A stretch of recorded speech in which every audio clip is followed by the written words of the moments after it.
Tento suchý zic. On není mrchavý, tento liškanec. Není. Len nemá rád opitých ľudí. No. To vám poviem. To nemá rád. A ešte keď príde ku nemu a on mu povie, že máš vypité a ešte ho dobiedza do ňoho, vtedy v ňom, ak sa povie, že nervy praskajú, tak ho vyhodí von. No, ráno príď. A povie mu, prídi ráno, keď budeš triezvy. Podľa mňa je to správne. No v prvom rade sú také podmienky, že treba zaplatiť, DPI nepiť, fajčiť sa boje, to je pravda, horky sa nemajú hádzať po zemi, to je pravda. No a to sú také pravidlá, že treba sa slušne správať, aj nenadávať, nevykrikovať a tak. No, daj, tak to.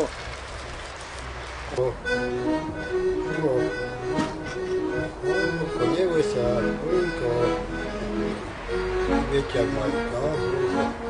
Bojka. Poďte, Biminka. Aha. Biminka. Poďme. Biminka. Bojminka, neboj sa. Iňa. Iňa.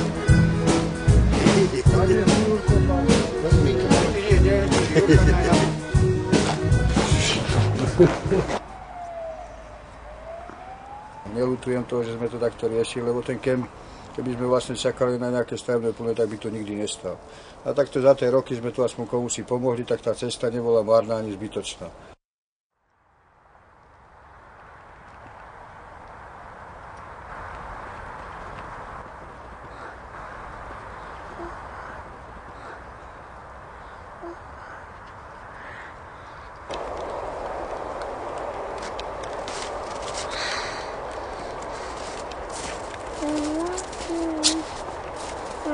Kapoty.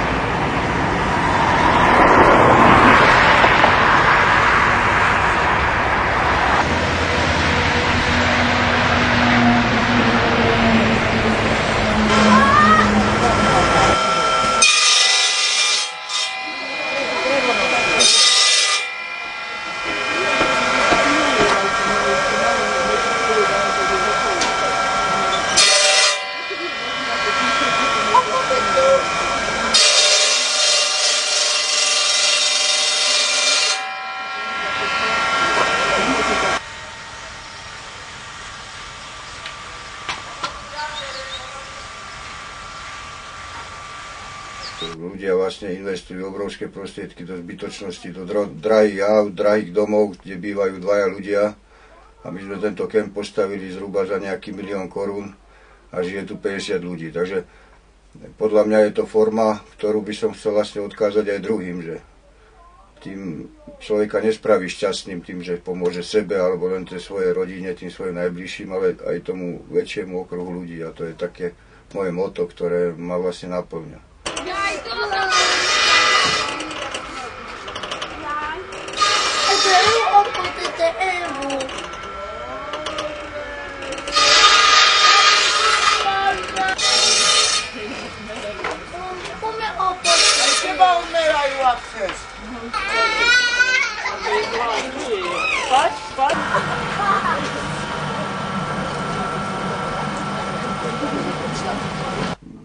Ja si myslím, že ľudia by mohli si ďaleko viac pomáhať, ako si pomáhajú už aj v tej oblasti, napríklad len toho bývania ako my tu, alebo žitia v tej komunite pre tých ľudí, ktorým nemá kto pomôcť.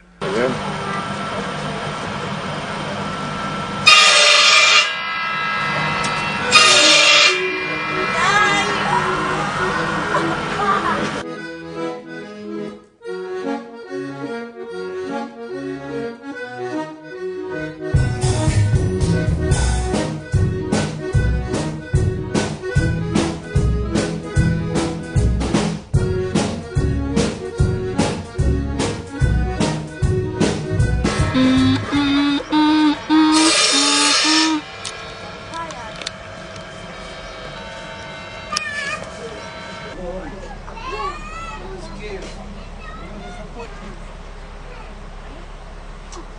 si prešla, tak?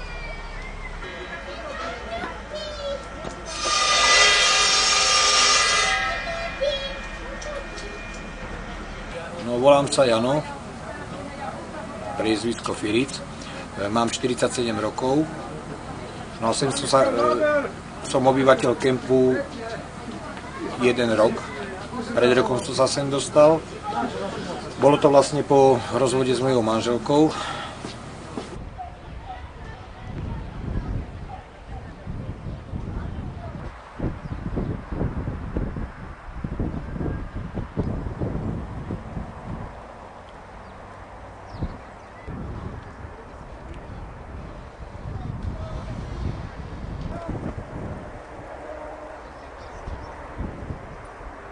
Čo je v živote najdôležitejšie? No určite nie peniaze.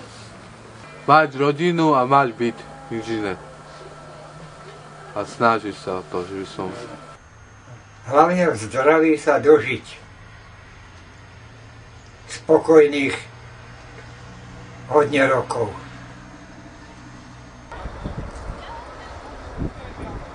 Nie konkrétne, ako na moje konkrétne podmienky, mne peniaze vždy priniesli nešťastie. Neviem správne využiť peniaze, ktoré získam prácu.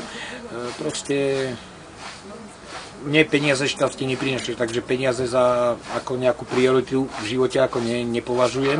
A v kempe som už sa staral o zvieratá. A ako dlho ste tu? Rok teraz on bude k tomu.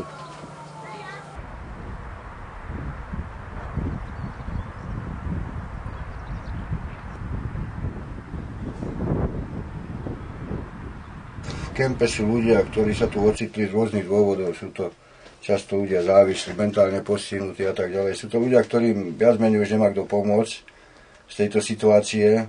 A vrácať niekoho niekde, vždycky si kladiem otázku, kam by sme ho vrátili. Do tej spoločnosti, ktorá viac menej vytvára tento stav, alebo dať mu nejakú inú alternatívu tomu človeku, aby nevznikal tento stav, ktorý nie je dobrý. Ten egoizmus ľudí a viac menej nejaké osobné zaujatie len pre seba táto spoločnosť prináša. Čiže niekde vrácať, skôr by som povedal, že by som nikoho nikde nevracal, skôr mu len dal nejakú malú možnosť žiť a byť prípadne ešte nejak prospešný pre to väčšinové spoločenstvo.